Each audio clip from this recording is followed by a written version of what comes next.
मार्केटमध्ये आंबे भरपूर महाग आहेत, 100 रुपये किलो आहेत आणि हे आंबे गावावरून आणलेले आहेत. आणि आत्ता काय ते आंबे संपेपर्यंत रस पण खायचा आणि कापून पण खायचं, जसं वाटेल तसं खायचं.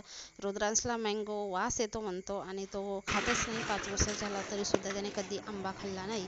आणि सायकल चालवायला शिकला आता रुद्रांश, तर सारखा सायकल चालवतो, घरातून पण चालवतो, बाहेर पण चालवतो. रात्रंदिवस सारखा त्याला सायकल चालवायला आवडतो. मी सुद्धा इकडे बाहेर बसलेली आहे. बाहेर खूप उष्णता होत आहे आणि रुद्रांशनं आणलेले आहेत कंच्या. तर लहान होता त्यावेळेसचे, म्हणजे 3 वर्षाचा होता त्यावेळेस त्याच्याकडे भरपूर कंच्या होते, 30-40 कंच्या राहिले असतील. तर आता त्याला ते 4 कंच्या मिळाले, तर तो मला दाखवतो. आणि बघू शकता बाहेर किती ऊन तापलेली आहे. नंतर 3-4 वाजे पावसाने अचानक वातावरण बदलवलं आणि चांगलाच पाऊस आला.